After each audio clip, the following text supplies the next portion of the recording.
Hey everybody, Kaysha here, and today I am here with my friend Jennifer Guskin, and we need your help. We are right now working on advocacy for combating human trafficking, and here's why.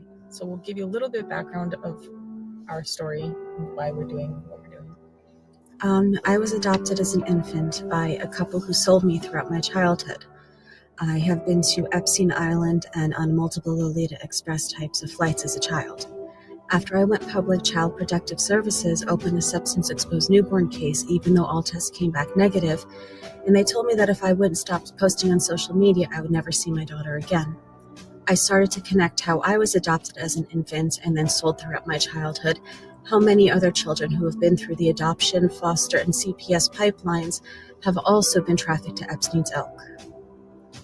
And as many of you guys know already, based on the work that we do at the Karis Project, I'm an American Indian born in Canada under the Jay Treaty. My father and I were exposed in the improper contagion mitigations for the COVID pandemic in early 2020. As a result of this, I lost everything: house, cars, corporate assets, jobs. Bank accounts were shut down in Canada, and I fled to the US as an American Indian, fully documented, and was trafficked by rogue agents in ICE and other agents in the government, and forced to live with single American men. I was even imprisoned for 7 months initially, and then trafficked throughout the states. Put on full surveillance tracking and wasn't allowed to leave the city, house, or state without permission, or work without permission. And that happened for many years, and I was on and off the streets because of that, and in and out of shelters. And that is just a small example of what many go through in this trafficking system, be it the family courts or otherwise.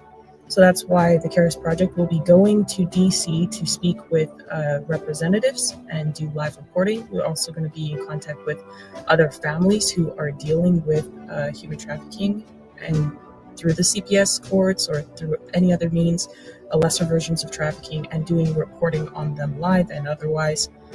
We will also be working on we ultimately want to shine light on what's going on with the trafficking here in the US. And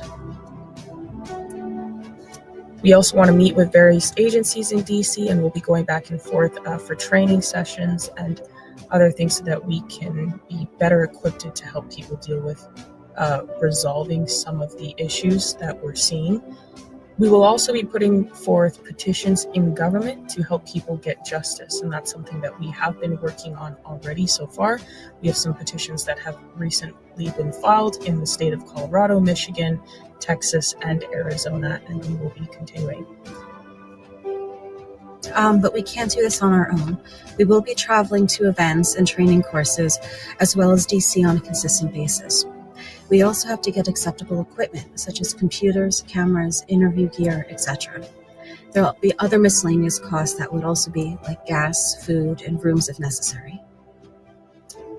So that is why we are working towards combating human trafficking, and that is exactly why we need your help.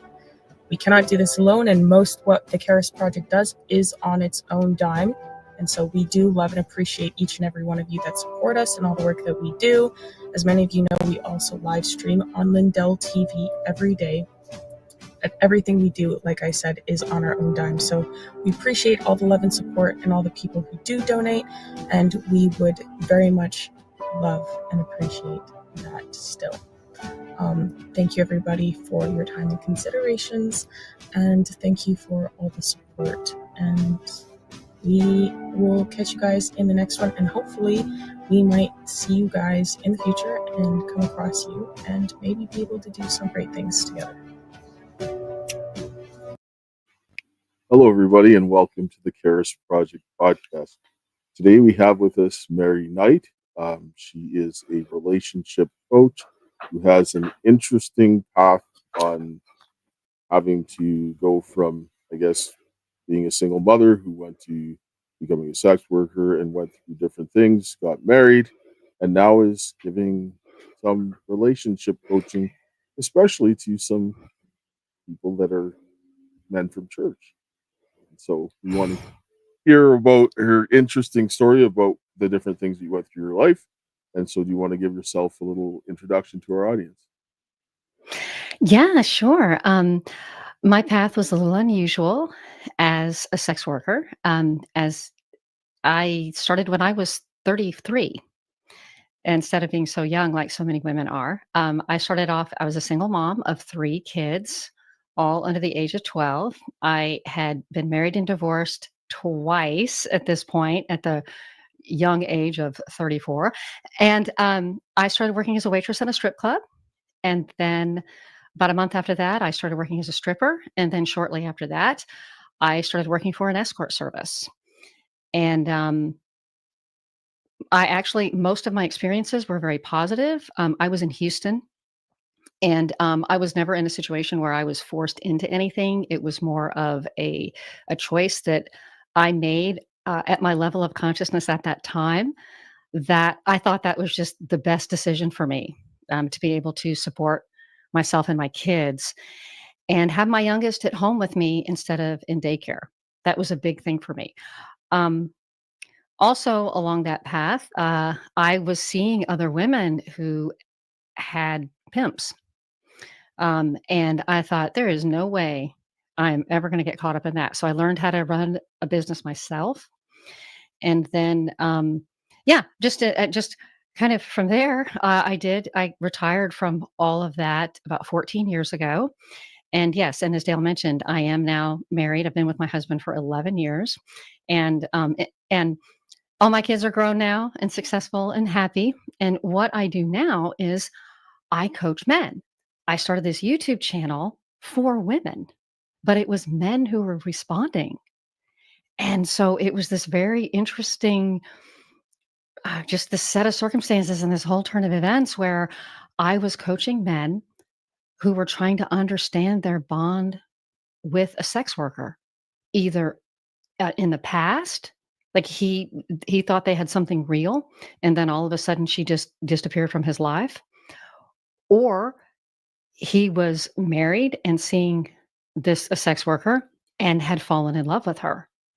And so that's what I'm coaching men on, is what is going on really, and how to extricate themselves ethically from these kinds of situations. And what I'm finding, as you mentioned, Dale, is that Hold, so many of the men. Mhm. hold on, because I mean, Okay, sure. Okay. Okay, it's a Imagine lot, right? we're not as verbally expressive, and there was like, as you were talking, a ton of questions. So I gotta Okay. ask the dumb questions. So for the people in the audience who are not familiar with your story, the first thing is, you said you were 33, right, when you started and got into this. People are gonna be like, What happened so late?" As to what, you know. Yes, because usually you see people entering these things much earlier.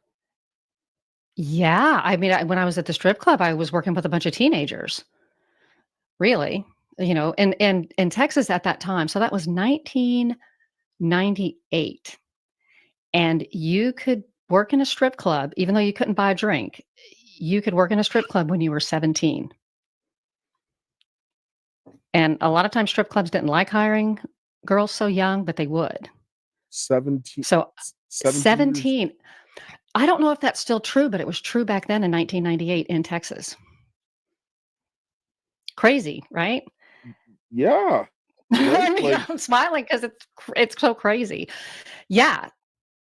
So I was a little bit of a mother hen to some of them, but I was just always, I thought, wow, at 33, 34, I'm having a tough time with this situation. And I've already been married twice. I'm a grown woman. And I was just trying to imagine these girls learning about sex and developing their sexuality in this very contrived, transactional, superficial situation. yes. So, I mean, I guess being at 33, you had a different perspective, but you were a single mother, like you said, at the time. I was a single mom. I was, and I wasn't getting child support from either of my ex-husbands. And I found out later that one of them was in jail on weapons and drug charges because I knew how to pick them. And that's why I hadn't heard from him. I was wondering why I hadn't heard from him. So I wasn't getting any child support from him or from, the husband I had just left. And it was, uh, he had started to become physically abusive. So the first time that he hit me, I thought, I got to make a plan. I got to get out of here. And so I made a plan and I secretly squirreled away money. It took me about 4 months and had the help of some friends. And I got an apartment, changed jobs, changed cities, changed my kid's school. And that set the scene for what happened next, which was I wasn't making enough money. And so I started working 2 jobs. I was exhausted. Of course. And that's how I got it right, because that's how I got into the stripping. And then, you get used to seeing things going on around you that are normally only something that if you saw it, it's because you were doing it. But then here it is out in the open in public. And it's amazing how you get used to that. Yes, you get normalized to certain situations, especially when people around you are a lot of the people around you are doing this, right? Like, I mean, Yeah. I grew up, like I said, I grew up in Winnipeg, and I was exposed because, I mean, being up in the hip hop community and stuff, there's a lot of, I mean, pimps and prostitutes, for lack of a better term, Yeah. and I saw a lot of this and a lot of things like that I didn't like, right? Because, like, I mean, like I told you, like one of my friends, a girl that we knew, would boyfriend would come by, drag her away, and she'd come back with bruises and stuff. And it was like, that's not cool, right? We were kids, right? And so Yeah. see some of those things. Yeah, I fortunately for me, and for the women I was working with, I didn't see anything like that. It's good. But it was just other stuff. It was just things again that you would normally it was private stuff that I was seeing done just out in the open. And again, it surprised me how quickly I got used to that. Was this Because again, I was the odd man out, right? I was the weirdo for not doing that. was this at the strip club what that you were working at? Yes, it was a strip club in Houston. So And it was one of the strip club it was just outside the city limits. So I won't go into all the details, but there was a law that was passed in Houston. It was called the 3-foot rule. So you couldn't be any closer to a patron than 3 feet when you were giving them a lap dance. And the ways that if you wanted to do that, you had to get a license by the city. And a lot of women didn't want to get a license because then it's a matter of public record. And then it ended up being used against women in custody battles. Even though what they were doing was legal, it was used against them. And then also you've got your real name and a photo of you on your little tag because you had to wear it on your person. And yes, so that made women not want to do that. And so they would go to the outskirts of Houston where I was. I was I was still in the county, but not technically in the city. And so that's where you could give, you could be topless, you could be, rub yes, on strangers and they all would that. go Yeah. further than what you were allowed to inside of the city. So you begin Yeah. so when you begin to see those things, they become normalized to you, and then you're like, well, now you're in a situation, you've gotten, you're single mother. Because once you become a single mother, you're the lowest socioeconomic on the bottom of the bottom of the ladder, so to speak, because it's very difficult. And then you're saying working 2 jobs, you have no time to split between your job and your kids, right? Because you're exhausted all the time and everything else like this, which is also, I mean, not a good situation for anybody to be in. So then that comes in, but just kind of backing up, just what was your Mhm. background like? Because I'm sure people might like growing up. What people are wondering what your life was like. Like, was it? Yeah, I mean, I came from an upper middle class family. Both of my parents went to college. They were the first people in their family to go to college. I grew up in Louisiana, going to private school. We moved to Texas when I was a teenager, and then we lived in like a fancy planned community. So then I started going to public school then. But then I also went to a boarding school for part of my high school.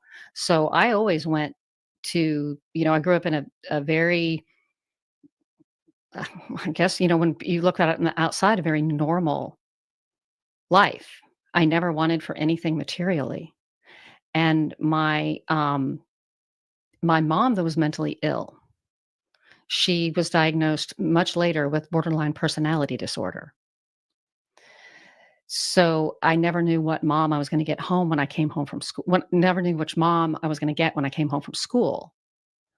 And so, I know that played a role in why I was able to become a sex worker and be so comfortable in that role for so long because I wasn't used to emotional connection. Of course, because Mhm. I listened to with my daughter talking about the situation with her mother. Her mother was a sex worker, and she had issues with drug and alcohol, and some issues also with respect to mental health and some of her diagnoses. And the things that she had to experience and what she talked about affected her later on in life. It made my job as a father like infinitely harder because I can't do all of those things, right? Like, obviously, I can only try to help her and push her in the right direction and so forth. So I can only imagine when you're sitting there and you don't know what you're going to get. His mother is the one that does the most critical portion when you're growing up from small. Yeah, and when I was small, she was a stay-at-home mom, and she made everything from scratch. And that so I had a very wholesome upbringing in that way. And my mom also, once my parents got divorced when I was, like 14, my mom got involved in a non-denominational Christian church, a metaphysical church that was very much into a lot of conspiracy theories.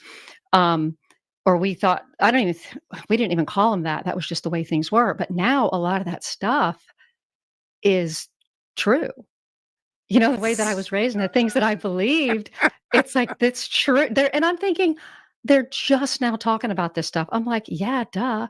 But there was also a lot of darkness in that too, and a lot of control. But yeah, a lot of the health stuff, the way that I was raised was Well, very, food over pharma. You're not feeling well, drink a bunch of water, take a nap.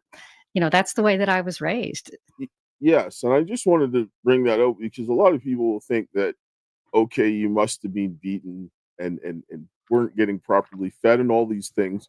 And this is a misconception that people have because I grew up with people and some of them were eating ketchup sandwiches and some of them like had 3 floors and mansions that were millions of dollars in the late 80s and 90s, which is like mega money, right? And so I watch people from all walks of life get into these things, and it's not just your stereotypical people. And this is what we need to understand. And we don't know what circumstances will come on people to get into these situations. This is what I'm just trying to put across. Well, yeah, and women that I befriended, everybody seemed to have a pretty normal upbringing on the surface.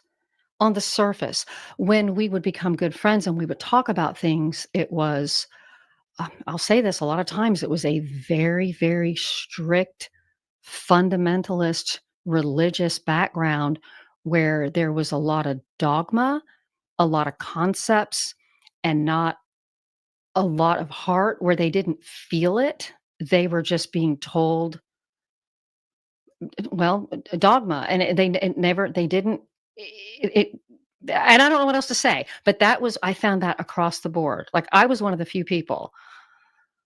Yes, because this is something that I talk about at length.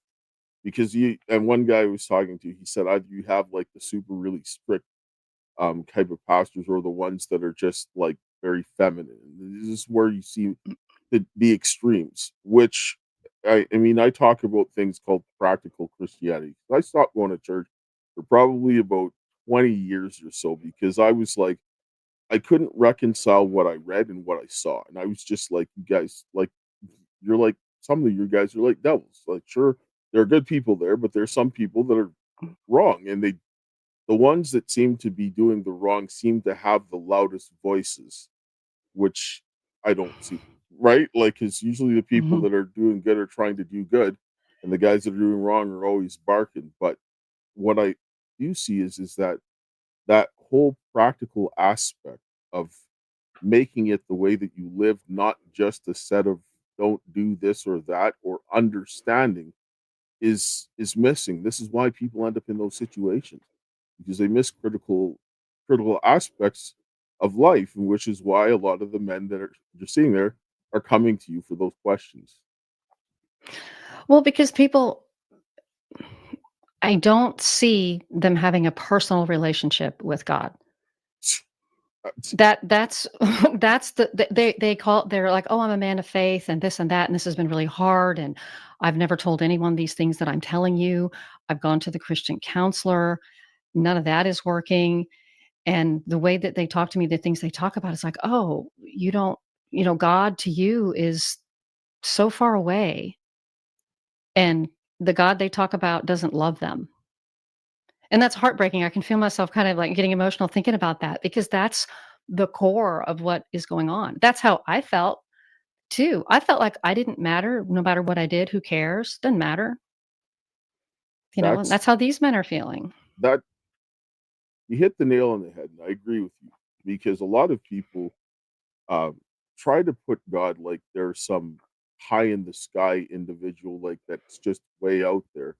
And I'm like, no, if it's not a real relationship, then you're going to have problems, because if you think that that's the person you're modeling yourself after, that's going to translate into all your other relationships. You're going to start treating them distantly and so forth. And if you don't have that intimate relationship, because I began to, like, for example, look at things where they talk about using the marriage relationship between a man and woman in that type of aspect for God and his people. So I'm like, okay, if you're supposed to have an intimate relationship with, like, your spouse, well, why are you having a distant relationship with God? Because if you, a lot of people, the way they treated God, if they treat their spouse that way, you'd be divorced very quickly. You wouldn't have a marriage, right? So, I mean, it makes sense what you're saying. Yeah. And I feel almost like it's, well, to be conspiratorial here, I feel almost like it's done on purpose to keep us from our power, to keep us separated, not just from the love of God, but also from, pitting men against women and race against race and just like all this ridiculous stuff that it's not real. I'm not saying there aren't real consequences to that kind of behavior and those kinds of thoughts and actions. There are, but I think it's just based on a false premise. Yes, it is, and it goes back to, like, um, destroying families. Like, people, a lot of people, like, for example, like marriage. I listen to people talking, and I talk with my daughter and the younger generation, which I feel for them, because it's the what they're teaching them in schools is like, I mean, it's insane, and what society is pushing them into, and they're not understanding the value and the differences. They're taught like everybody's the same. You can be whatever you want. Mhm. I'm like, absolutely not. Like, men and women are different. They're essential. It's essential that we're different, because I'm like, I was give you an example. My daughter, it took me 28 years of her life of helping to put her into circumstances that she could figure this out herself. But if she had a mother that was there, she would have known this like 20 years ago, right? Like, that Mhm. I can't do what a mother does, just like a mother can't do what a father does. And this is the nonsense that they need to stop teaching the kids, right? Yes. Agreed, and because I think that's why we have so many problems with marriage, and so many problems with just, yeah, relationships between men and women because it I from everything that I hear, because we're inundated with it all, is that we're being taught that men are malfunctioning women, right? That you're doing it wrong, buddy. That's a good take. I've not heard that before, but I mean, that's a good way of putting it, right? Yeah, that you're supposed to express yourself the same way we are. You're supposed to want the same things that we do, the way that we want it, when we want it, how we want it, and you're supposed to understand. It's like, no, because you're men. You're men. And what we are supposed to love about each other, what creates the sexual attraction and polarity is the differences. Like, I'm madly in love with my husband because of all the things about him that are unlike me. not that we don't share values and have things in common. I don't mean that, but you know what I'm saying? It's like, yeah, what I love about men is they're different than me. Yes. Yes. So my husband is so different, and I don't understand a lot of what he does. It's okay. I got my own things. Well, Can't get too caught up trying to figure him out, but that's an important thing that people need to understand is that the difference is good and it's necessary, right? Like you need to have somebody that's going to complement you because if you had somebody that was exactly like you, then who's going to do the things that you're bad at, right? Like I mean, like, do you know what I'm saying? There's Yeah. things that like I look at and I'm like, no, man, I need a woman to do that. Like, I mean, that's like because it's like I feel like a fish out of water, right? Some things come more natural. So why not have the person that can do the things that are more natural to them and then things work fine because like who wants to feel like they want to pull their eyeballs out with a rusty screwdriver when they go to do a task when someone else is like I love doing this, right? Yeah, oh, that's yeah, I think that's every marriage, right? Like yeah, and why try to reinvent the wheel, right? And because what we're talking about too, it's like it sounds so simple, but it's also the polarity that we experience in, romantic relationships, marriages is practical too. Like what you just said, you listed all the practical stuff, right? Like, yeah, like there are just certain things that my husband is so much better. It's effortless for him to do where it would just take me all dang afternoon. And the same with him. But of course we kind of dance in and out of the masculine and the feminine because I handle our taxes, right? I am just better at that than he is. And also he travels. So it makes sense that I handle making sure that all the bills get paid because I'm here. It's part of handling the household for me. We're pretty traditional in that way, even though I do have a YouTube channel and a coaching business. That was his saying, you need to share your wisdom with the world. Because if he weren't okay with it, I wouldn't be doing it. Because Well, if he sees me kind of slacking off, he's like, hey, weren't you gonna do this, this, and this? I'm well, like, oh this yeah. Like he keeps me honest. you actually brought something out that was important and a couple of things, and we'll get into them. One of the things is that men and women, yes, even though they may have separate roles that they're better at, they still can help each other to go over both sides because sometimes you're just going to have to pick it up because if one of you guys got ill or something happened or you had to go out and deal with something and you're not there, well they can't just be like, well, I'm just going to let everything fall to pieces, right? That it's nonsense, right? And so this is where the ideas where you rigidly have to be in one camp or the other. You should be able to have some understanding to give help to the other person so that when they need that help or if you have to take over, that you can at least make it function. You may not do it as good as the other one, but at least you can hold the fort down, right? Yes. And about 5 years ago, my dad had a stroke. And this was such a lesson for me and my kids and all of us as a family, my brother, all of us, was my stepmom did not know my dad's iPhone passcode. She didn't know any of his email passwords, any of his stuff, and he wasn't trying to hide anything. They just didn't think about that. But he had certain bills that were in his name that were, on apps on his phone or only his email address or just like all these different things. And that was a lesson to all of us to go, okay, here's all my stuff so that you can get in. And I created shared email accounts for us for bills and for, like my retirement fund that's just in my name because there's just certain things that just as a matter of practicality that because of the shared chores and whatnot, you don't Well, even think about that stuff.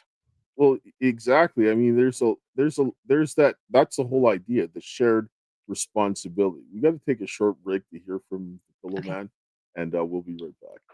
I hear every day about the products you all wish MyPillow carried. Well, guess what? We probably do. Slippers, bathrobes, pet beds, blankets, mattresses, sleepwear, loungewear, duvets, comforters, pot holders, aprons, oven mitts, and so much more. And they're all on sale. For example, get our best-selling standard MyPillows for only $14.98. Body pillows, $29.98. 6-piece bath towels or kitchen towel sets, just $29.98. Multi-use MyPillow 2.0s with pillowcase, $9.98. Save $40 on our Spring Percale and Giza Dream bedsheet sets. Any size, any color, and so much more. So go to MyPillow.com or call the number on your screen. Use your promo code to save up to 80% on all MyPillow products. And I've never done this before. When you spend $100 or more, you're going to get 2 standard MyPillows absolutely free. All right. So if you need any MyPillow products, go to mypillow.com/Karis or call 800-845-2942. Use the promo code Karis. He's got bath stuff like kitchen stuff, beds, all that good stuff. Go check it out and support a good cause. All right. So kind of back to what you're saying, we're talking about the differences in the roles and the responsibilities. And then you also mentioned that sometimes he'll get on you if you're slacking. One misconception is that first one is that women never worked, and this is not true. They just centered their work around their families so that their prioritization could be looking after the kids, because people don't realize how important that is. And this is one thing I can't stand about our society today is the low value that they place on families and especially your children, because we're seeing the results of what happens when you do that, right? Thoughts on that? Yeah. Yes, I have a lot of thoughts on that because when I had become a single mom for that second time, um, I had, like I said, I had 3 little ones, all under the age of 12, and it drove me bananas that my youngest was in daycare. I hated that because, for me personally, I didn't like that. I thought he needed to be home with me, and then I wanted to be home for my kids when they came home from school. That was a huge deal for me. I wanted to be able to sit down with them and get the homework started, make sure they had dinner, all that kind of stuff. Like that was really, really important to me. And then all of that just kind of went away with that second divorce. And it's so wild to me that really sex work was what gave me that freedom. I could make the money I needed and spend all the time I wanted with my kids. And that was I mean, for that time, it worked. It worked. And could I have made different decisions? Probably, right? Who can't look back on their life and think, oh, I should have done this, this, and this? That's just where I was. That was where my head was. That's how I felt about myself, that was my best option. And that's Yeah, so wild when I think about that because I could never make that decision now. but I feel so differently about myself now. well, yes, and that experience obviously helped shape your life and the choices that you made now. But when you sit down and think about it, you have to sit down and say, why was that something that should have been an option rather than other sustainable ways for people to look after their kids? This is Right. Yeah. Like why did both of us have to work our faces off to support a family? yeah, this is they changed the way we lived a lot. This is why Mhm. we got to where we got, and this is kind of what we need to address, because we can't go back and take mistakes that we or bad choices that we make, but we can learn from them. But the thing is a lot of the times is that we have to start thinking about correcting these things, because if you look at the generation now, they don't have the same resilience as it is, and life is fundamentally changed because there was no internet like the way it is now, right? And where you do something foolish and it lasts forever, doesn't matter what it is, right? Like you can't live it down. Yes. Mm. That's gotta be so rough on kids. Excuse me, excuse me, the pressure to know that everything could be documented. And that's big brother for you. You don't feel free in that kind of situation. Like, I'm just imagine like, gosh, think about, like, when you were a teenager and the stuff you were getting up to, having that online for I'm all gl- posterity. I'm glad that there wasn't, because we did some really dumb stuff when I was young, like really dumb stuff, right? And so, You're supposed to. You're supposed to. It's a rite of passage. yes, but we shouldn't have it there to like beat us for the rest of our lives, which is what we're seeing here. And one of the things, I touch on, I was actually listening to this to that girl Lily Phillips. There's a clip. She's a girl that went off and was like, her and the other girl are trying to see how many people they can sleep with and all of these kinds of things. She, Oh. she sat down and talked about how she was watching pornography at 11 years old, and then just saw that this was going on. And this is something that is, sure, did people have exposure to it before? But now with the internet, with unfettered access, she's like 20s. So when she was growing up, there was more unfettered access to the internet, and it's just getting worse. So when you start seeing the things that they're teaching in schools and they're getting the access to this, you can see how this is going to go badly, because you when you're like, it's one thing for an adult to do this, but when you're 11, you're finished. Like, your brain is not able to tolerate that. It's not. I mean, I don't even know.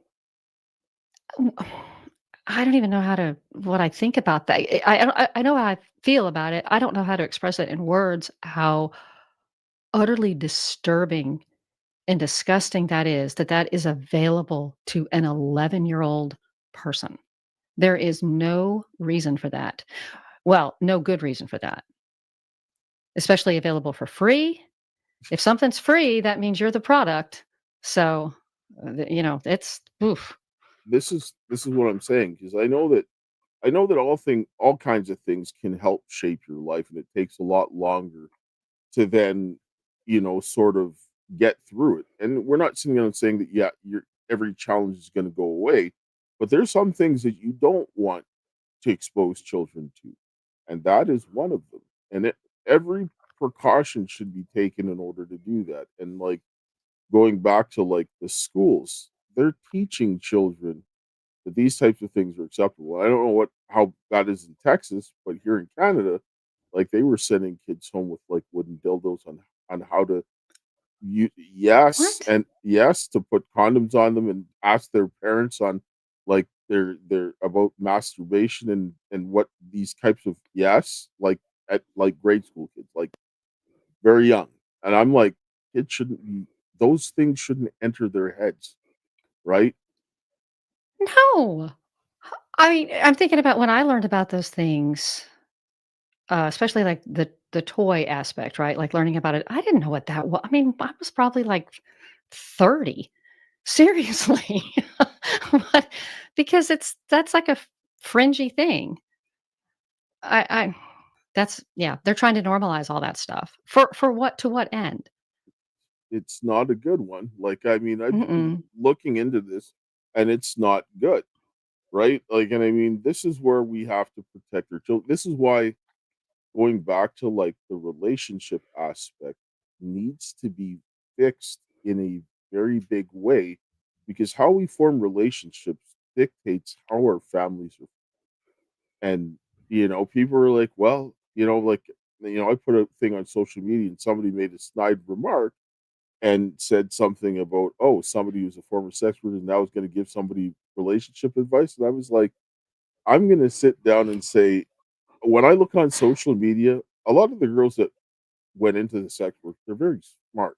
Not everyone is, but I see a lot of them Mhm. that are. Yeah. And if you know what something is wrong, it's like, if you were a drug addict, you know what not to do for someone who did drugs. Like, or you're telling kids, don't do drugs. You can speak by experience and say, don't do this because X, Y, and Z. So if you had that experience, not saying that people should go into it, but you had went through that experience and you know things that are wrong, you can sit down and say, well, I know what not to do, and don't do this because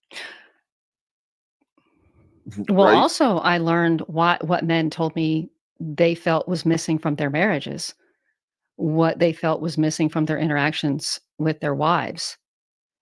And that was the biggest takeaway for me. That was where I really learned about men and what it meant to be in a relationship, So, what it how to well, treat a man. Yeah, I'd never knew until it was clients that showed me that. so what was one of the biggest things that they told you was missing from their relationships from their wives? They did not feel desired by their wives. They said that it usually started after childbirth, that their wives just weren't as interested in sex. And so I'm thinking, oh, well, it's because she gained little weight and you're just being superficial and you're being ridiculous. But it wasn't that. They were like, oh, I don't care about the weight. I'm still wildly attracted to her. She just doesn't feel attractive anymore. And because of that, she doesn't want to open herself up to me to have sex. And that was such a huge thing is like, no, I don't care about the baby weight. Whatever. Who cares? She's the mother of my child. But just that's what I learned too, that it's like about more about female desire, which is we have to feel sexy before we want to have sex. Before we can open up, we have to feel that within ourselves. Right. And Yes. that was just, I hope that wasn't like some esoteric answer, but it's like that's what it was. It was just they didn't feel wanted.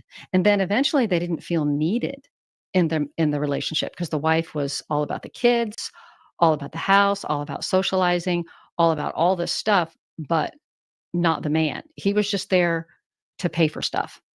And that so of course they were being trained to see sex workers, right? They're like, well, if I've got to pay for it, well, I know at least if I go see you or another woman like you, I'm going to get sex out of it. To be Yes. crude, I mean, that's what was going on. That was the dynamic that they felt had been created at home. Yes. Whether or And not that's true, that's how they felt. this is something that actually noticed because, like, for example, like the beauty industry and stuff like that, women will do things for other women that men have no, they don't care. They don't care. Like women are doing stuff and men are just like, they're like, why? Like, we don't like that. We don't care. Like, I mean, I don't, some of the, for example, women, they go get their nails done. I've never heard a guy say, look at her nails. I need to talk to that woman. Never in my life have I ever heard that, Mhm. right? Do they, a lot of the things they care about? No, they're like, okay, so they're women, but some of the things just, you have to understand that the man is going to desire the woman a lot more than she thinks she's desirable. That's usually Mhm. generally the case. And so I can see what you're saying. Mhm. It makes Right, and sense. part of that is like a cultural indoctrination that we've had towards all of these, kind of bizarre beauty standards, and I always thought it was so strange because I had done some modeling in my teenage years because I'm very tall and very thin, and so I had been kind of scouted at an airport to be part of this modeling agency in Houston, and every single hairdresser, choreographer, makeup artist was a gay man. And I'm like, so these men are setting, this is just my little theory. They're the ones setting the beauty standards for women. To want us to look like caricatures of women rather Yeah. than women. I've always thought that was so strange. Yes, and actually, the way that modern men began to look at women was done by a man named Edward Bernays. If you go and look into him, Hmm. he's Yes. Freud's nephew, and he was the one who, first of all, he got women to start smoking en masse by calling them torches of freedom and associating them with the women's rights marches. And then he changed the perception of how women were viewed, where to this rail thin that looks almost like a little boy. And then Like a little boy. when you have that, if you look into the influences in his family's life, you'll begin to start to understand why. But if women looked the way they normally did, a lot of these men would not be able to pass for women, especially when they wear a lot of makeup. Hmm. I agree with you on that. I agree. And certainly, yeah, they can pass for women when they've got the dress on, but the dress comes off and all is revealed. Yes, but But yes, but the yeah, I was saying, yeah, the beauty standards and all just that because okay, so men, You know, I know men, right? Of course, because I know men. Men don't care about makeup and hair. Some men like that, but that's not. But it's not. They're not going to date or marry somebody because she doesn't wear a lot of makeup. You know, and if a man does like that, you know, who liked that a lot? Elvis Presley. He was way into that.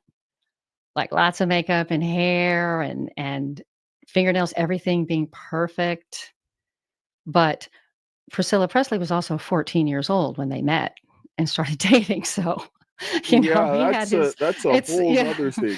hmm Yeah. So I'm just thinking of people who like that. It's more of like a fetish than like, oh, I need to have that like my everyday woman, my wife at home. Yeah. Oh, I'm not attracted to her if she's got a messy bun That's and that's some shorts on, right? That's that's nonsense because yeah. a lot of men they obviously have the attraction for the woman, but if you expect a woman to get up and put on like 5 pounds of makeup, she doesn't look like that normally. So right, like if you're Right. feeling that you need to be with a woman like this, maybe find a woman that looks like that rather than making that woman go under all that pressure to try and look this way to please you because you're just going to cause her more stress and anxiety to do so, right? Like it's not going to help your marriage because nobody should be put under that kind of pressure, right? Like Right. And not to say that men can't have their preferences because they certainly can. Because some men do appreciate when a woman, you know, has her hair all done and her nails and her makeup. Some men, they really like that because it shows them, oh, she cares. She cares about her appearance. And that's a reflection on him in some ways. But my husband is the kind of man who doesn't care about makeup and all that stuff. So I tease, I get tarted up for these videos because I have lights on me. And so if I don't have makeup on, I look really washed out. yes, But as soon as we're done with this, I'm gonna go wash my face. You know, that's just my personal preference. But I do get my nails done. yeah, and like It's my thing. things like that. Like I'm like whatever, it's not a big deal. It's neither here nor there. Like it's not going to generally, man, you're not going to stop talking to someone for that unless like maybe you like that one woman I saw that had like probably like 12-inch nails. I'm like, that's excessive, right? But That's a little how do you do anything? I Yeah, don't yeah. know, right? But you see that kind of stuff, but that's kind of where we need to kind of get back to sort of that kind of normal thing. Because obviously, like, yeah, Mhm. guys like to see if the girl gets done up, but you understand that on a daily basis, that's just not gonna happen, right? Because who has time for that, right? And so forth. It's old school because my stepmom, she's 82. She gets up and she does her hair and puts on makeup. That's just her generation. Or Texas ladies. Maybe it's just Texas ladies. But yeah, that's her thing. She feels funny if she doesn't do that. Really? Well, I guess so. No, it's just a thing. It's just a thing, you know, and I think it's great. She always looks really nice. She dresses very well. Oh, yeah, that's good. Mhm. That's good that she Yeah, does yeah. do that. I mean, each person is different. We have a range within people to do things. Like, not we can't all be the same, and this is what people need to understand. Mhm. There are differences, but there are some things that are extreme, right? We have to sit down Right. and say, like, you see some of those people that are getting plastic surgery and they're unrecognizable and they're looking like you should fire your plastic surgeon. And the Right. doctors that are doing this, right? Eh, They well, I think it's like because they don't wanna have one wrinkle on their face, but at what cost? Oh my gosh, now you don't have any wrinkles, but you don't look human. But yeah, I mean, that's, you know, poor people. I feel it, for people like that. Because they can't see. I mean, do I yes. wanna age? No, I do not wanna age. I don't, I don't, but I am, and it's part of life, and thank God, because that means I'm here to age. Yes, and this is the thing that people don't understand, and this is where we'll probably end up because we're running up on time on this segment. We'll talk Okay. about this more on the next segment. Is that how there's this like a lot of the push for women to look younger and everything else like that. What men, a lot of men understand that you age, and a lot of men, when you get older, you begin to your attraction goes up with you. And then also, there's one thing, okay, sure, if you were like 25 and look like you did when you're 25, none of us do, right? Even if you're in the best shape, you're not going to look like you're 25. But then Right. when you start talking to that person that's 25, you can't reconcile that, like, like somebody my age be only 25. It's no, we're two completely different stages in life, right? And so how do you do that? Like, I don't understand how people do this. You can't in a meaningful way. Yeah, when I coach, some men and they're like, "Oh, I'm 55 and, this woman I'm attracted to is 25." It's like, "Okay." I feel like they're trying to avoid real vulnerability and real intimacy It, because the level that most 25-year-olds are gonna want from you, like the level of openness and affection and all that masculine stuff that we want from a man, and a 25-year-old isn't gonna demand that from you. no, they're not. They they don't. When I was 25, I always used to tell people that my head was up my hind parts. I could barely breathe. Right? Like I was stupid. Right? So what Oh, what yeah, can me too. what can I expect from a woman in that same type of situation as I was? Right? Like this is where yeah, A little more maturity, come on. We know that women are usually way more mature than men. yes, So a little bit more. But a but 55-year-old wanting a 25-year-old, it's not for her maturity. yes, 30 years is you can't 30 make that. years, like, Yeah, I mean, I've had women talk. I'm like, you're younger than my daughter. No, right? Like, no. mhm. It's just I'm flattered, but no. Why would I do that? Right? I don't. It's nothing wrong with them. It's just like you said that experience and understanding of doing things. You can tell the difference, and I have to sit down and begin to question people that are doing this. Why are they doing this? Because you're setting yourself up for failure when you're too far out of that gap, right? Yes, it's for superficial reasons, I think, sexual reasons, and sometimes people just have to experience that in order to understand that and move through it, Yes. I you mean, know? some lessons But I'd also rather learn from I watching know, other right? people make that mistake. But don't you think that when you see a woman who, say, is your daughter's age or younger than her, don't you look at them and think, "Oh my gosh, she looks like a child." That's what I think when I see really young. I'm like, "Are they old enough to drive?" Like, I think everybody looks so young now. Yes. Yes. And when I look at some of these people that they see there, I'm like, she looks like she's 12. Like, I mean, her Yeah. face, she looks like a kid. And I'm like, I can't reconcile that in my brain. I don't care what you look like from the neck down. When I see your face, if you look like a child, I'm like, no, can't do it. Right? Mhm. Yeah, it's just this instinctive thing. And I'm like, "Oh Yes. my gosh, it means I'm old. That's the sign that I'm old." But I wouldn't trade what I have now to go back to being then, because having to navigate life now with that set of experience, not a chance. I would not Mm-mm, wanna do that. No, mm-mm, not at me all. either. Me Actually, either. we're gonna have to go into, we're running out of time in this segment, but when we come back after the break, I wanna talk into a little bit more about what you'd mentioned there about the superficial reasons as opposed to and how this kind of affects relationships, because this is a big problem that we're seeing that causes a lot of issues. So before we close this segment, do you want to just tell people how to reach you and so forth and get your 2 minute 1 minute? Yeah, sure. So I have a YouTube channel, Sex, Love, and Soul, and my website is sexloveandsoul.com. And if you wanted to email me with any questions, it's mary@sexloveandsoul.com. Oh, I just like talking to myself sometimes. Um there go check her out. Her links will be in the description if you're watching on Rumble and if you're watching on Facebook, and I think LinkedIn will also have it as well. So go check it out. She's there. I'm going to close with a prayer. If you're watching on the live stream, you'll see the next part in a few minutes. If you're watching on Lindell TV, you will see it the following day. So I will close here with the prayer, and then we will be right back after the break. Heavenly Father, Lord, we thank you for this day. We thank you for the love, grace, and mercy.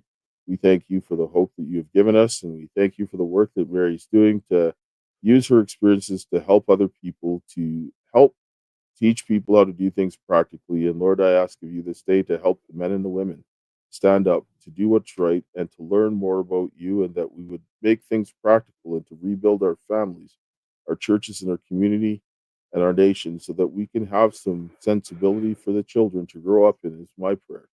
In Jesus' name, amen. All right, Amen. and we will see you guys shortly after this.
Hey everybody, Kaysha here, and today I am here with my friend Jennifer Guskin. and we need your help. We are right now working on advocacy for combating human trafficking, and here's why. So we'll give you a little bit of background of our story and why we're doing what we're doing. I was adopted as an infant by a couple who sold me throughout my childhood. I have been to Epstein Island and on multiple Lolita Express types of flights as a child. After I went public, Child Protective Services opened a substance-exposed newborn case, even though all tests came back negative, and they told me that if I wouldn't stop posting on social media, I would never see my daughter again. I started to connect how I was adopted as an infant and then sold throughout my childhood, how many other children who have been through the adoption, foster, and CPS pipelines have also been trafficked to Epstein's Elk. And as many of you guys know already, based on the work that we do at the Karis Project, I'm an American Indian born in Canada under the J Treaty. My father and I were exposed in the improper contagion mitigation for the COVID pandemic in early 2020. As a result of this, I lost everything: a house, cars, corporate assets, jobs. Bank accounts were shut down in Canada, and I fled to the US as an American Indian, fully documented, and was trafficked by rogue agents in ICE and other agents in the government, and forced to live with single American men. I was even imprisoned for 7 months initially, and then trafficked throughout the states. Put on full surveillance tracking and wasn't allowed to leave the city house or state without permission or work without permission.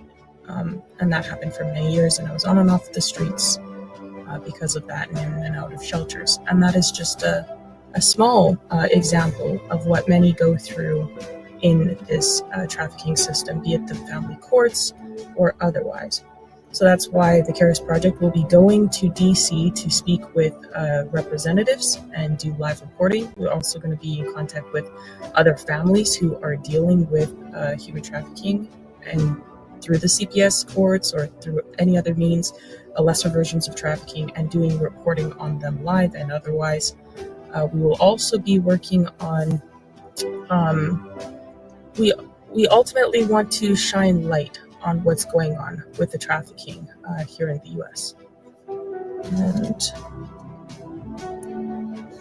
we also want to meet with various agencies in DC, and we'll be going back and forth for training sessions and other things so that we can be better equipped to help people deal with resolving some of the issues that we're seeing. We will also be putting forth petitions in government to help people get justice, and that's something that we have been working on already so far. We have some petitions that have recently been filed in the state of Colorado, Michigan, Texas, and Arizona, and we will be continuing. But we can't do this on our own. We will be traveling to events and training courses, as well as DC on a consistent basis. We also have to get acceptable equipment, such as computers, cameras, interview gear, etc. There will be other miscellaneous costs that would also be like gas, food, and rooms if necessary. So that is why we are working towards combating human trafficking, and that is exactly why we need your help. We cannot do this alone, and most what the Karis Project does is on its own dime. And so we do love and appreciate each and every one of you that support us and all the work that we do. As many of you know, we also live stream on Lindell TV every day. And everything we do, like I said, is on our own dime. So we appreciate all the love and support and all the people who do donate. And we would very much love and appreciate that still. Thank you, everybody, for your time and considerations. And thank you for all the support. And we will catch you guys in the next one, and hopefully we might see you guys in the future and come across you and maybe be able to do some great things together. Hello, everybody, and I am talking to myself again. I seem to do this often. I mean, I guess it must be a sign of old age or something to that effect. But we're back here with Mary Knight, who is the relationship coach and has got a very practical way of dealing with things. And we're going to continue to discuss some of the dynamics with relationships. And I saw one of your podcast or your shows on YouTube, and I was like, because at first I was like, okay, let's see what this hear what you have to say. And then I heard you talking, and then I was like, oh, and I was like, you can't be young. You look fairly young, and so I listened. I was like, no, she's got experience, like you can tell. And I'm like, so I was like, I want to reach out and talk to you because, I mean, the difference, like when we were talking, the difference between 20 something to when you start getting over into the, you're a Gen X or Gen X, which is I can't figure that one. I still don't know because I'm so close to a boomer. Because I was born in 65. Yeah, I so think I'm right on the cusp. Yes, but you don't have the same boomer mentality because I okay, that's true. Okay. So that, but when you look at that, the way that we had to grow up and live and so forth in that generation as opposed to this now, you can see the differences. And you can see the differences of how the relationships are going downwards. And it started with our generation, but we still had a lot more things to deal with. Challenges to overcome. Now they don't have as much, and that affects a lot of their relationships. So let's give me some of the stuff that you're kind of dealing with. Because you said you wanted to start off helping women, but now you're finding that more men are coming. So what kinds of Yeah. Well, originally, so I got certified as a life coach as much as one can get certified as a life coach uh, about 15 years ago, and I was coaching women who were wanting to keep their marriages spicy. They were wanting to make sure that their husbands didn't want to wander. And that was who I was coaching. And I even wrote a book called How to Keep Your Man Out of My Bed. And that's a little tongue in cheek title, but it was just all about the things that I learned while I was working as an escort. And people really seemed to like it, and people were surprised though, because my information leaned very conservatively because I learned that's what works. It took me going through all the things I went through as a sex worker, as I was a high-end escort, as an international traveling companion. I was also the madam of a brothel in Houston. So I learned, all kinds of things, talking to men who were coming to me, as a madam and their confidant. And then also when I was an escort. And that's what I saw worked was traditional ways of being, and there's, degrees of that too. But it was just the more being kind, being open, being soft, all these things that kind of go away when you, I don't know, when you believe that men and women are the same and that women aren't supposed to be different from men aren't supposed to be different from women. And I think what happens is there's the loss of feminine softness, but that's what draws men in is that feminine softness. yes, it does. And when femininity is the women's strength, because when women try to become masculine, they become aggressive. They want they look at sometimes aggressive men as being masculine, but masculine men are not aggressive. They are assertive and they will do what needs to be done only if it needs to be done, but they have to have a level of self-control because women are more emotional, especially say for example if you're going postpartum.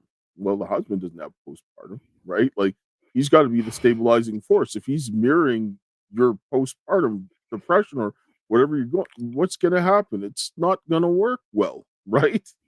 And Yeah. it, Somebody has to be the leader, yeah, and the thing is that the feminine wants to surrender to the masculine. And we have been taught that surrendering is weak and bad and that you shouldn't do it. but It's like, well, wait a minute. that's exactly it. But this is okay. And when I began to get older and I began to see things, some of the things that I read in the Bible made more sense. The reason why men lead, because women talk way better than we do. And I'm not even gonna lie about Mhm. that. And they're good, they're excellent communicators, hands down. So men, we don't speak as much in communication that wise. We are more about speaking by our actions. And so when have to submit to God in order for them to work. Because if they act like being a tyrant in the home, well, who wants to live under tyranny? Nobody, right? But if the man is creating the circumstances for the woman to feel safe, secure, and loved, she's going to naturally respond to those actions. He Mhm. doesn't have to sit down and say, "You need to submit," right? Because that's not going to work. But if he makes her feel loved and secure and safe, she's going to want to go and follow what he's doing. Well, because that's an invitation for feminine energy. That's how the arousal cycle works in the female body, is that we actually are not desirous of sex when we're, especially, a dating situation, meeting somebody. Part of it is that we have to feel comfortable. We have to feel relaxed. Like the way the arousal cycle starts in the female body starts with relaxation. And a woman, that's part of our sex drive, right? That's part of the way that we were designed. And it makes us selective, right? Because if we had the same kind of drives as men did, I don't know what the world's population would look like, right? But we were created to be discerning. And one of the ways that we determine whether or not we want to hitch our wagon to a man is, do we feel safe and secure with him? And it's not just about physical safety, it's also emotional safety, mental safety. And it's also the whole provide, protect, and procreate thing, right? That's man's gift to the planet, is your ability to do that, right? And provide that safety so the feminine energy can open and flow. Because a woman's not going to open up to you if she doesn't feel comfortable with you or relaxed. I really like the word that you said, provide safety, because so many times they're taught that provision is finances. And I'm not sitting down and saying that a Mhm. man should provide financially. I'm saying finances are the very smallest portion of the provision, because it really denigrates what men are supposed to do. And what a lot of people, men, well, even a lot of men don't realize, because this has never been transmitted to them, and women need to understand this. When a man is wired to work for things, and he values what he works for, and this includes the woman. Now, if a woman goes up and gets sexually intimate with a man, in the back of his mind, right away, he's not gonna think about it in this way. A woman has to do things to like allow the man to learn about her. And what I'd say is that sex to men is like worse than drugs. And I'm not gonna lie, because you go to any man and you ask him about the top 10 dumb things in his life, and it will begin with because she. Almost guaranteed. Because men we because we're designed to go and protect women and do these types of things, and sometimes with the wrong women we'll do, or even if we're trying to get the right woman, we might go and do something a little stupid, right? Because we take Sure. risks. We're more the risk takers. But what the man needs to do is he needs to study the woman before he gets sexually intimate with her, because then he begins to see what she needs. Because what we're designed to do as men, we're the ones that because we're visual, very visual, and this is why we can see things to need, and then we can draw out the best in her. We're to help the woman to become comfortable by drawing out things from her.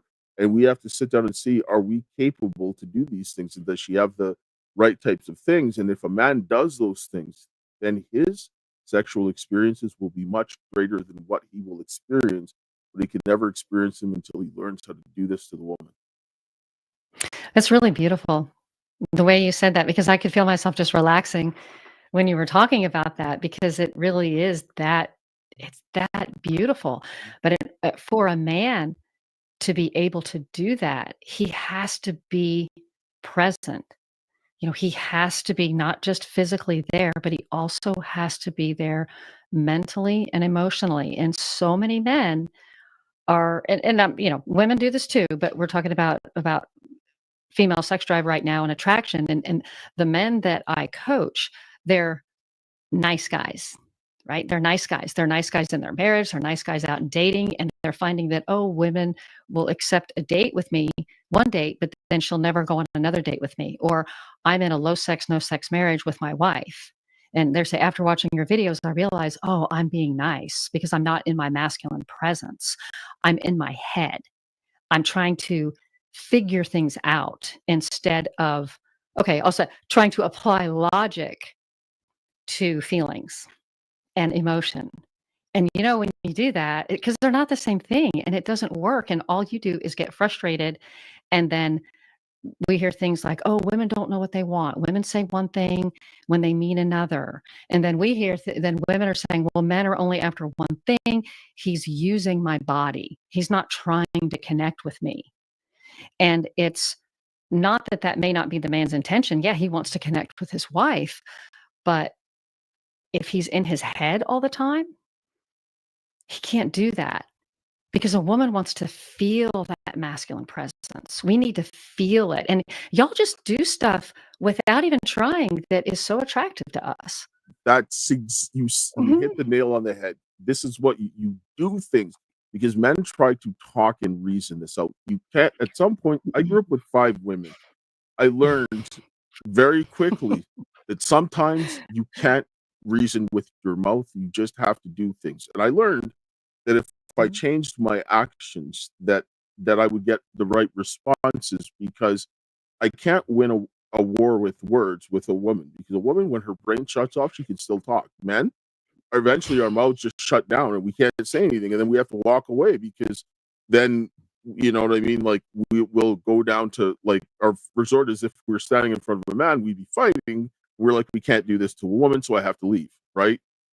So I Mhm. have to alter my behavior, and this is has to be done in an ethical manner, because when I watch men doing this, I see what they're doing, and I want, like, to reach through them and strangle them, honestly, because it's vile and disgusting, because you should never do this to a woman that you have no intention to deal with. But we have to use our actions and create that, because women will mirror your emotions. This is what I've learned from interacting with all kinds of women, whether they were my ex-wife, or any of the women that I dated, or whether it was even family members, because, like, with my mother, if we would get into an argument, I would just hug her and say, "I love you, mom." And then she would start dropping Mhm. her her anger, right? Since this is what we have to do as men. So, sorry. I know it was a little bit Yeah. long-winded. No, no, I love it. And it's the thing that about masculine energy is that in its finest form, it's relaxed, it's steady, it's stable, it's also playful, and that's what you're talking about when you hug your mom and say, "I love you, mom." That was like a playful aspect of the masculine that I think some men they forget or they think, "Oh, that's not appropriate," or because they're so caught up in a situation that's very stressful to them. It's very hurtful and stressful when this person that you had, the mother of your children, you've built this life with her, and then she doesn't want you. She'll stay married to you and, y'all have this household, but you're roommates. And I know for a lot of men, after being rejected for so long, they just give up because they can't stand the rejection and they don't know what else to do. Because, like what you were saying, the words don't work because it's not about words. They're intellectualizing, because to them, sex and desire have become a concept. It's no longer this shared experience they have with the only person in the world that they're having sex with, their wives, this special world they've created together. And so to them, it's like a debate. It's a battle of the wills instead of come over here, and Yes. kind of coming up behind her, grabbing her by the waist and nuzzling her neck. And, it's not, that's like a distant dream. And this is, like, you brought, I mean, this is what you're saying, I agree with, and I like hearing it from your perspective. And this is where I keep, when I talk to people, I say you need to have a male and female perspective, because they're going to bring each side, like, that you're going to get a complete picture. And I keep saying this over and over again, because if you only go to one, you're going to get half, and you go to the other, you get half, and you're going to get the incomplete thing. But with this whole idea is that the man should be able, is supposed to create the circumstances for this. And he's got to look, and he's got to pay attention to what's going on. And yes, like you sit down and say, be present. And he has to be able to study what is going on with his wife, so that he can help to de-escalate the situation and meet the needs. Sometimes you do have to ask questions, but he has to Sure. pay attention to respond, because I know that it's like, because I don't understand the way women think. And I know that I try to take a guess, and it's a lot like you're, basically trial and error. And then you're like, okay, well, I got six, like, good responses rather than 10 bad ones. So maybe I'll start trying this route, but then you continue to get better with it, right? And it helps the relationship along. Definitely. And I'm smiling because, uh, my husband is just an amazing man, right? He really is. And when we have some kind of, I won't even say an argument, but just some kind of, misunderstanding, something going on, he really does not understand why I'm feeling the way I'm feeling. Like, it is just beyond him, like, what is happening? And I know that, right, because 'cause I'm a coach. So I can give him grace and I just leave him alone. Because what's the point? He doesn't get it. And so he just needs to do stuff. So he just can do things like you're saying, taking some action. Because like that's why like marriage counseling and talk therapy, I'm not saying that it never works and it's a terrible thing. It's great for women, not so great for men. Because y'all don't process things the same way. And sitting around talking about something over and over and over and over again, it's emasculating. Y'all just need to get out there and do some stuff.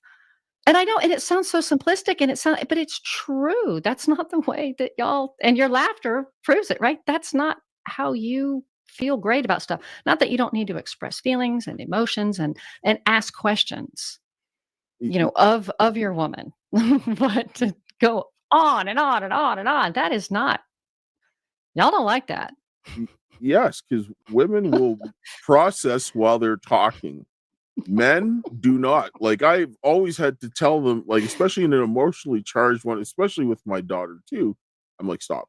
I'm like, stop for a second. I'm like, my brain needs to catch up to your words. I said, when you guys are sitting down talking with a bunch of girls, you guys are all like picking up what they're laying down in real time. I'm like, I have to translate what you're actually trying to say in my brain while you're saying it, and you're talking like 10 miles a minute, right? Like, so, right? So I acknowledge Yeah. that. And so when a woman conversely does something to me, I have to sit back and think, she's not coming from the same perspective, because I watch women say things to each other that men, they scratch their heads because they're like, somebody would be lying on the floor if a man came up and said that to another man, right? But women, this is the way they operate. So we understand they're different, but you have to train yourself to realize that's all, that difference is there, so that you get less mad. You're like, oh, she's just coming from a different place.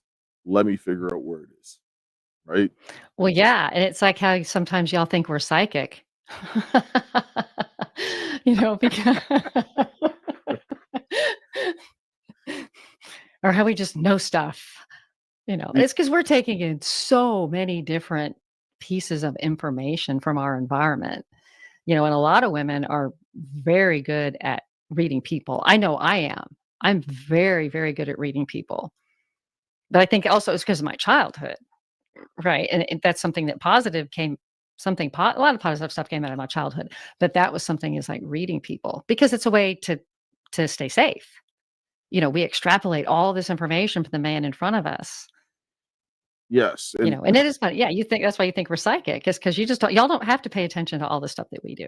you guys pay attention to more details. Women are more detail oriented, Mhm. and it's necessary because you have to look after a baby that doesn't talk, right? Like, I mean, That's right. whereas in with us, it's it's a good thing that mothers are the way they are. Otherwise, less children would reach adulthood, right? I mean, Yes, another thing I think maybe many men aren't aware of, maybe women too, is that women have a keener sense of smell. So that's why sometimes we're like, "Oh gosh, you're so stinky." And you're like, "What?" And y'all don't think you don't smell it, but we do. I think it's so yes, we would know which baby was ours, right? We're smelling the tops of babies' heads.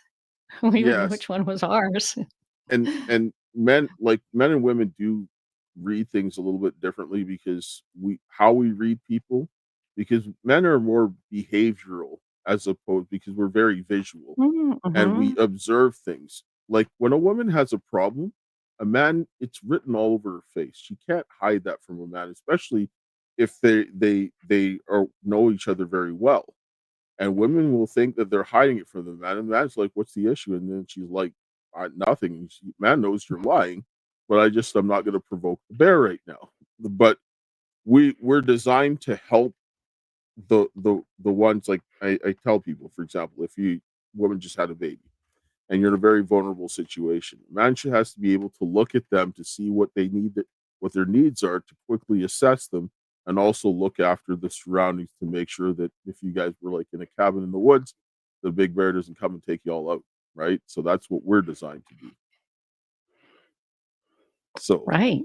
Right. It's beautifully designed. I love it. And the thing too, I think sometimes when people are having, stressful relationship problems and men hear, "Oh, I'm supposed to be on masculine energy and paying attention to her and drawing her out. Oh, it just seems like so much work." It I'm not saying that it doesn't take effort, but once you just can relax into yourself and just know that you are enough because you're a man and you tap into the natural masculine presence that you have, even if you don't even know what I'm talking about, if you can just take in just a deep breath and let it out and just think, okay, and start from there instead of like getting ready for battle. And then looking at your every interaction with your wife as adversarial. It's, I mean, I'm simplifying it right now for sure, but it is not as complicated as we sometimes like to make it. Right, because Yeah, we bring in stories, right? We bring in story and not saying it's not complex, right? But it doesn't have to be complicated. It's that, our egos get involved, and we just make up stories yeah, about, oh, well, she's acting like this because she's this and that, or because I did this 20 years ago, and that's why this has happened. Just again, stories, yes. thinking, too much thinking. Yes, there is. We're going to take a short commercial break and we're going to come back and talk about this a little further.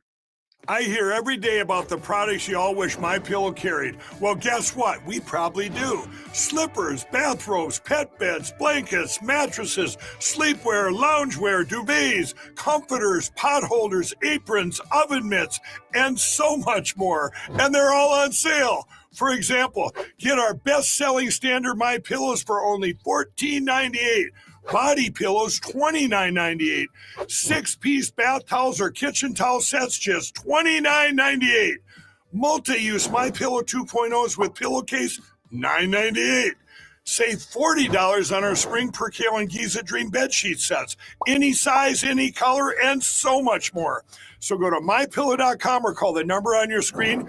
Use your promo code to save up to 80% on all MyPillow products. And I've never done this before. When you spend $100 or more, you're going to get 2 standard MyPillows absolutely free.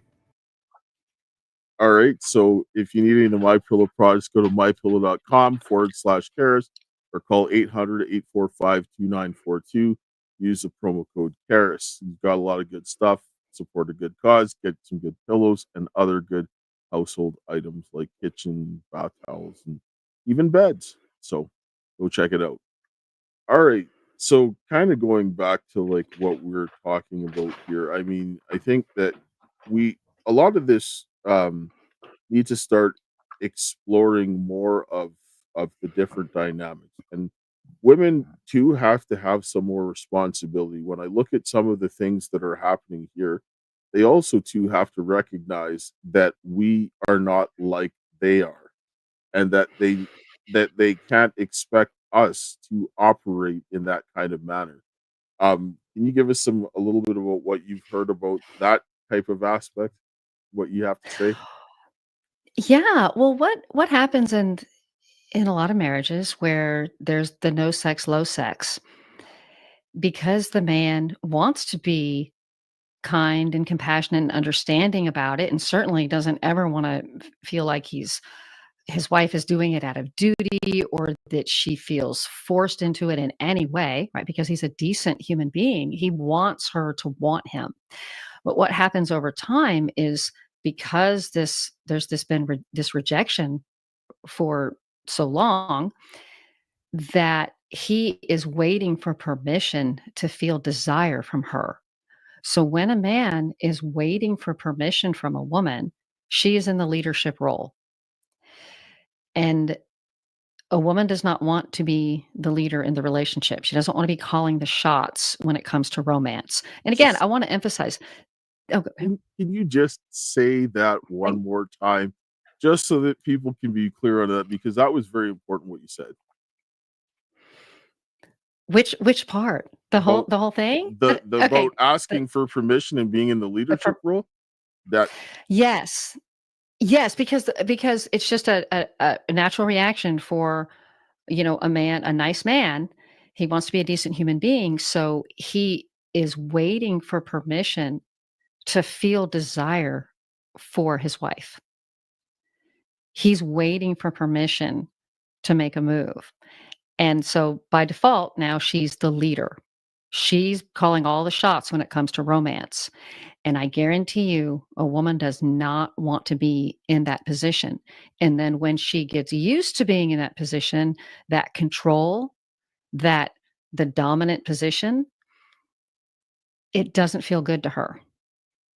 And it's created this vicious cycle. Now, can a woman kind of back out of that? Absolutely. And I think that's, Dale, where you were talking about responsibility. She needs to be Yes. responsible for, wait a minute, I don't feel good. I don't like the way this feels. What can I do so that I can feel better?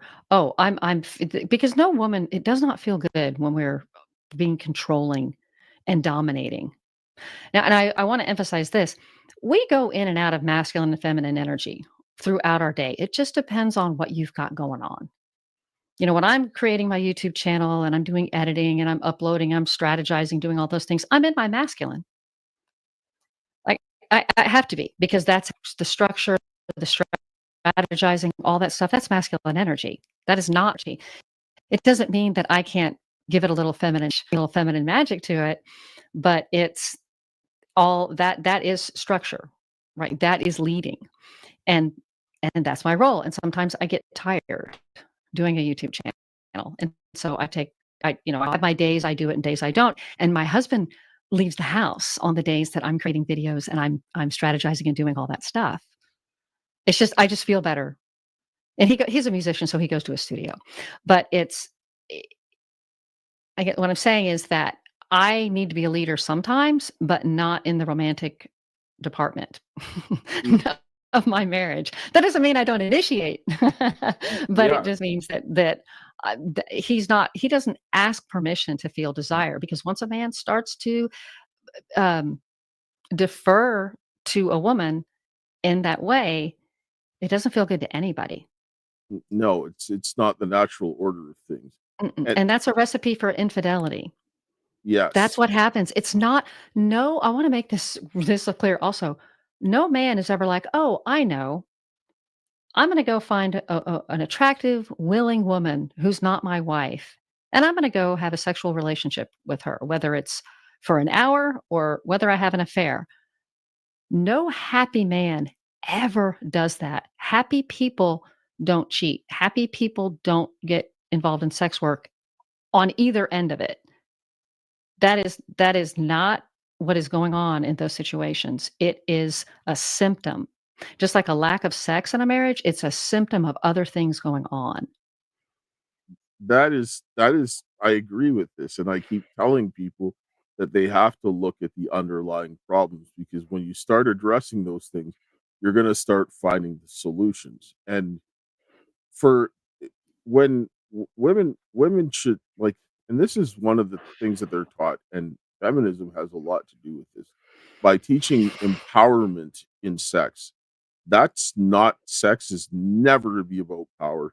It is to be about love, and it should be about affection and building a bond together on mutual love and respect, not power. Because if you're using it about power, someone's taking power from someone, and there's a winner and a loser. And that is not the way a relationship should work, because you're supposed to be one and working together, not fighting for power. When you bring that dynamic in there, and feminism wasn't the first part to bring that into there, but they're certainly pushing it. And now you have that whole red pill, or whatever they want to call it now, that they're both all into a power struggle, and that's not the way that's a good way to destroy things, right? So, well, I agree with you. I was thinking, oh, well, that's the problem with the red pill movement, is that they have made sex about power. So they're being the feminine energy, and then the feminist movement is being the masculine energy, right? Because I think a lot of those red pill guys are very much in their feminine energy. They don't think of themselves that way, but if you really understand masculine, feminine energy, they've gone too far over on the other side of the spectrum, and then they're acting like they're a prize to be won, and that women should court them. Like that's some of the messaging that I'm hearing from that community, which is right. That's feminine. So that's estrogen talking. So these guys are so full of estrogen and they don't even know it. But there are good things about the red pill because it does teach men like the basics, like take care of your body, take care of yourself, get your money straight, clean up your environment, take responsibility. Like, I think all that's wonderful. But I think all the wonderful stuff stops there, because then the way they view women in relationships is all about power. And I love what you said. That was very well put. I like that. Thank you. I mean, this is why, the conversations like this, because we're both bringing important things to the table that now you get a more well-rounded picture, which is what needs to happen. So with what they're doing is that they're also taking care of yourself. Men are supposed to take care of themselves, Mm. but men are also designed in a manner that if they have to sacrifice for their family, they're going to sacrifice even the point of sacrificing their life. This is the way men are. So if men have they're always calculating what needs to be done to make the family thrive. And sometimes men let themselves go because it's necessary, because it will take away. They will do enough to keep Mhm. themselves going so that they can look after their loved ones. And sometimes it will mean that they're not going to be in the best condition because it is warranted. People need to understand this, because a lot of the times they will just take a look at a man at a certain snapshot and think that that's the way the man is. But it's like, what is he actually doing? Who is he helping? Because we will, like, when a man has the right woman, he'll run through brick walls, he will go through burning buildings and all that kind of stuff for his family. And sometimes it causes him harm, right? But it's necessary. Yeah, it's finding that right person, right? That inspires that in you. I think there's a lot to be said for natural compatibility, because I think that if we get ahead of before marriage, before people get to marriage, I believe we're being taught that, and men are being taught this, I know for sure, that a date is an opportunity to get someone to like you, that you're trying to convince them that you're good enough. And that is not what a date is about. A date is getting to know someone. That's it. Yes. And you get to see, oh, I'm myself, and this is the way I talk, the way I act. These are my life's experiences. Oh, well, she likes that. Awesome. I'll ask her out again. She doesn't like it. Who cares? Next. That's what dating is supposed to be about. And it's been turned into something else. And I think it just makes men feel so uneasy and so uncomfortable. And women too. Because then women are like, I don't even know this guy. I'm not going to go Well, out with him again. I don't even know him. He didn't tell me anything. He just was trying to agree with me on everything. And again, putting her in the leadership role.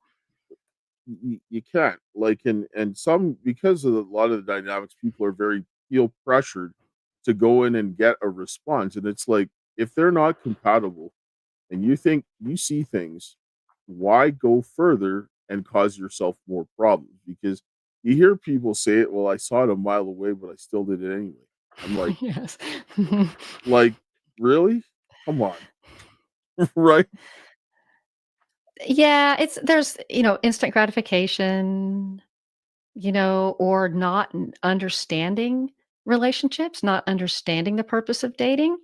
Because what I tell the single guys is the reason that you want to go out on a date with a woman is because you want to have sex with her.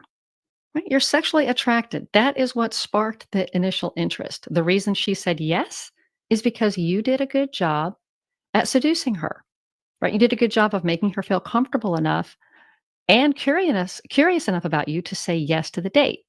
Now, it doesn't mean that you're trying to have sex with her right away, but that's what the initial attraction was, oh, wow. And even if you don't even think of it as like, oh, she's so hot, it's like, oh, I just feel, oh, yeah, I want to get to know her better. Right? And that's the purpose of the date, is getting to know each other well enough to know if you want to take things to the next level somewhere down the road. That's it. That's it. And I don't know why we make it so dang complicated. And yeah, sometimes a man sees a woman's fingernails and he's like, "Oh, I need to ask that lady out." There might be a few, but most men probably No, not. I'm no, it's other stuff. Dude, it could be a smile, it could be the way she moves, it could be her hair. There's something, it's a beauty that's about her, because that's what attracts men, right? Is beauty. Yes, and Hmm. also what attracts men is what women can do that are unique to women. Like women, when they come in, they're like, "Oh, well, I can take care of my bills, this and that." Man's like, "So, right? Like that's what I'm expected to do. I have to do that, right? That's not what I need. I need someone who can offer me things like to complement what I can't do." And this is what men Yeah. inherently are looking for. And money means really nothing. Like, I mean, it's not like saying that it's nothing, but it's not like the woman has to make X dollars. I've never heard a man say that a woman needs to make X amount of dollars. It's like, Well, when I but was coaching mostly women, single women wanting to go on dates, they were treating dates like an audition. It's like a man does not care about your accomplishments. That is not how you want a man to connect to you. Men connect to other men through their accomplishments, through respect. That's not what you want. You want a heart connection. A man wants to know that he has a place in your life. He wants to know how he can make your life better. Right? That's what I feel like men are always looking to do. Oh, how can I help? How can I make your life better? How can I give? Like that's just part of the male drive yes, to the right woman, not to everybody, but to the right people.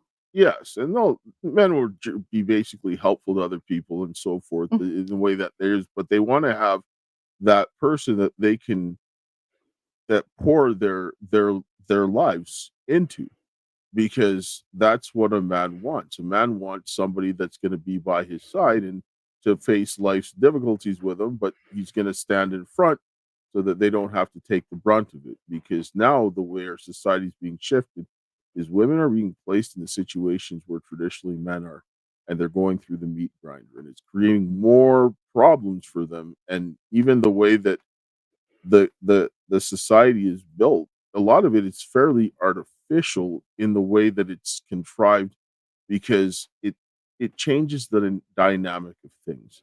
And this is something that we have to look at. Like, I mean, because when you look at even the dating, women are chasing men. This is very bad.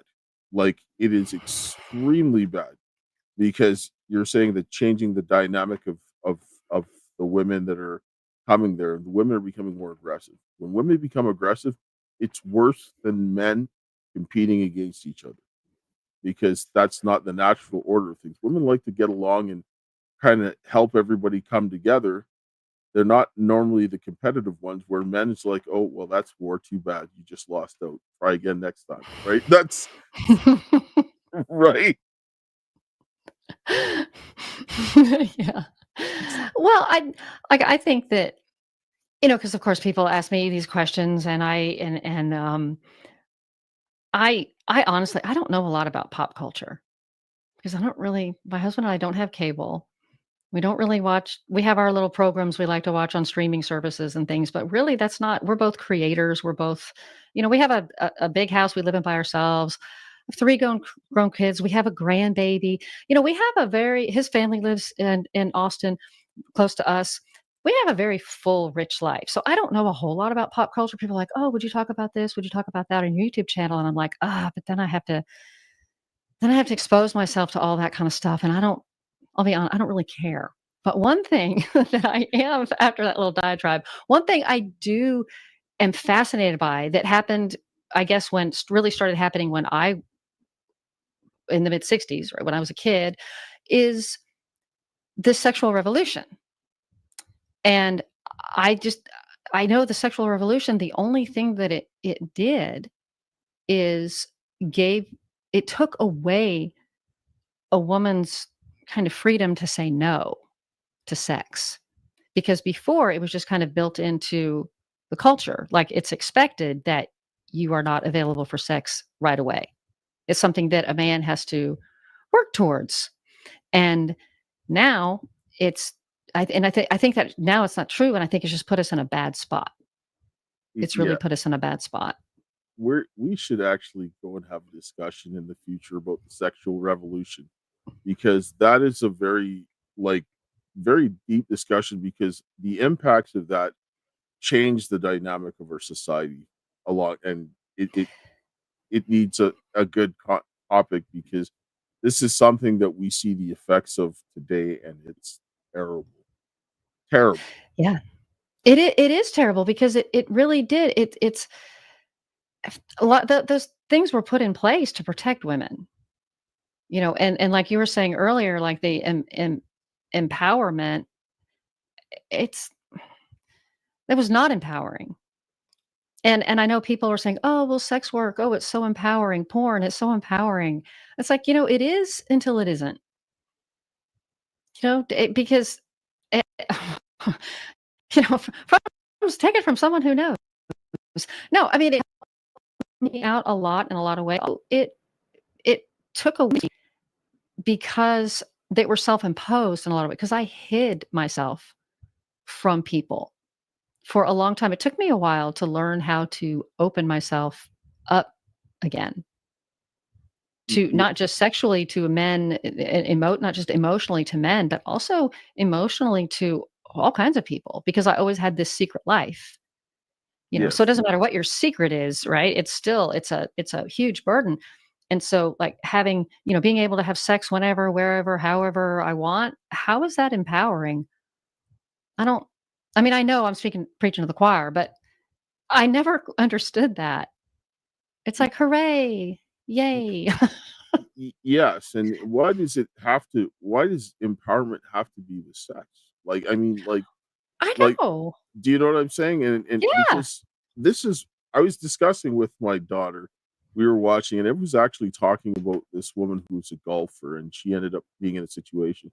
But when you start seeing women in competition in high stress situations, their natural reaction is to take their clothes off to get more attention. Men, What? yes, yes, you see it across, like, this is the way things are set up What? this way. Yes, women will take more because women attract attention. Men go and seek out. This is our nature. Women don't create the circumstances. Men can just like save your life or destroy your life without ever seeing your Mhm, face. mhm. This is the way that God designed us to be protectors, so that you don't have to see us while we're protecting you guys and taking out everybody around and making your life easier. So men create circumstances to create opportunities for themselves. Women don't do it with other men. They don't. Like how they operate with women don't work with men. Men deal with the men. And so when you put a woman in that situation, this is why women will start trying to compete to get seen, and what's going to get more attention, the more things that are going to grab the men's eyes, Okay, sure. right? And this is like, when I see this happening, it's done by design in a lot of places, and it's wrong. And this is why we're getting some of these things that we're seeing that are fueling these things, because men are behind a lot of this wrong type of stuff. Yeah, for fun and profit, yeah. Yes. And there's nothing Mhm. wrong with making money, but when you're putting people into bad situations for them to more than make it easier for them to make wrong choices, that's a very wrong way to make money, right? I agree also because you're taking advantage of someone. Yes, A exploiting vulnerable them. person, yeah, exploitation, that's the yes, that's the absolute lowest of the low because, they know what they're doing. And I guess we're talking about, um, pornography, some of those sites too, like straight up porn movies, but also some of those sites. I don't know if you say their names on here or not, Yeah, but, you can say where whatever they names.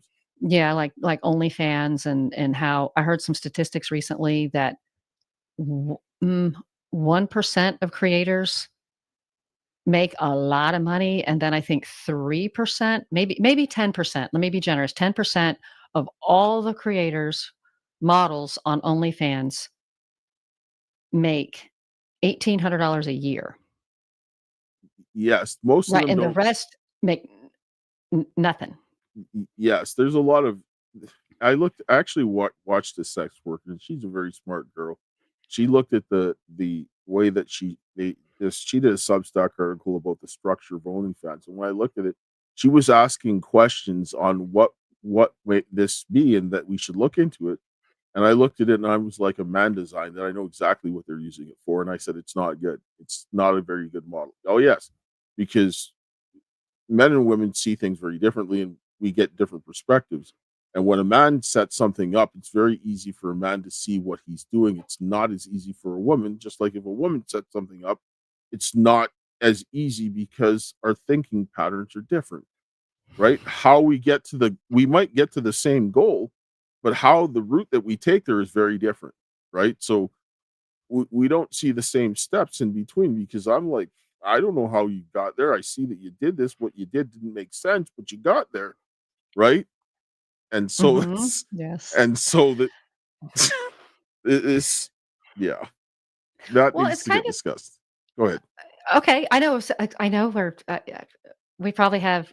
This is the first time that we've spoken formally like this, but it's we have so many things that to talk about, and I have some things that I want to talk to you about. I really want to get more. I know we don't have time today, but I really want to have us to have a discussion, whether here again or on my channel about power, the power dynamic. I love that. I absolutely love that, and talking about how yes, that whenever a man is trying to lead through power, the outcomes are usually not going to be very good for most people involved, except for him. And even then, it's a spiritually hollow victory, if it's a Yeah, victory at all.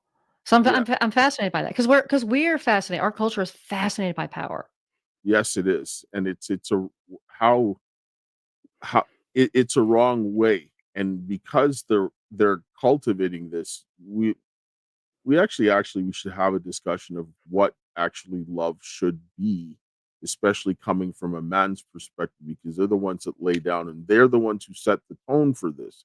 And it's because stepped off of this. This is why we're in this situation that we're in. And they have to be the ones to correct it because we're the natural leaders and so forth, but the women still have to respond and they have their responsibilities. But the men were the ones who initially had to set the motion of this going into it, right? And then the women followed Yeah. suit and everybody went headlong because once the women did, we were done because you transmit to that your children finish. And this is why the government went after women because they wanted to take the place of the mothers. And this is the mess we're in.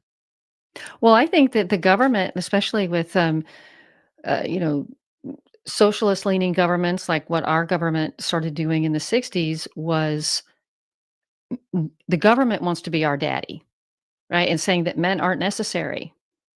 We don't, you don't need a man to raise children. Kids don't need a father. That's not important. And it's because I really think because the government wants to be daddy and now government wants to be mommy. That's Yes, not gonna, I don't like that. you're correct. We're running up on time here today, but Mhm. we will be back again to talk about this. So, what do you want to tell people before we close down here today? Oh my goodness. We talked about so many wonderful, amazing things. I want people to know that, yeah, I believe in love. Just think about like all the baggage that I've had, all the crazy experiences, the well, I'm not even sure the word I want to use right now, but I was able to meet my husband. We were both 49 years old. I was a retired sex worker. By the time I met him, I had been married and divorced 3 times. And if I can find love and grace and forgiveness and have an amazing, incredible relationship with this man, then anybody else can do it too. And I'm also close to my family. Now, I'm not saying it didn't take me a lot of work because it did. But again, if I did it, you can do it too. There is hope for the American marriage. There's hope for all of us. We just have to keep on trucking. That's a very good message, and I agree that we need to start to kind of rebuild based on what we have. We're not going to have an ideal set of circumstances, and these are something that we'll have to discuss at length. But this was a very great Okay. conversation. We'll look forward to talking with you again soon. And everybody, check her out. Her links are in the description. If you're watching on Rumble, if you're watching on, I guess that would be Facebook and LinkedIn and so forth. Or, yeah, you can find that out. So YouTube. Mhm. I'll close here with a prayer and then we will see everybody again next time. Okay. Thank All you. right. You're welcome. Heavenly Father, Lord, we thank you for this day. We thank you for your love, grace, and mercy. We thank you for the hope that you have given us this day, and bless the work that Mary is doing and others like her, and all the men and the women can come together to rebuild our families, our relationships, and our children, that they could get some sensible learning from our parents. We've run off the rails, and help us to restore our churches and our communities and our nation is my prayer. In Jesus' name, amen. Amen. All right. Thank you all for coming, and we'll see you guys again soon.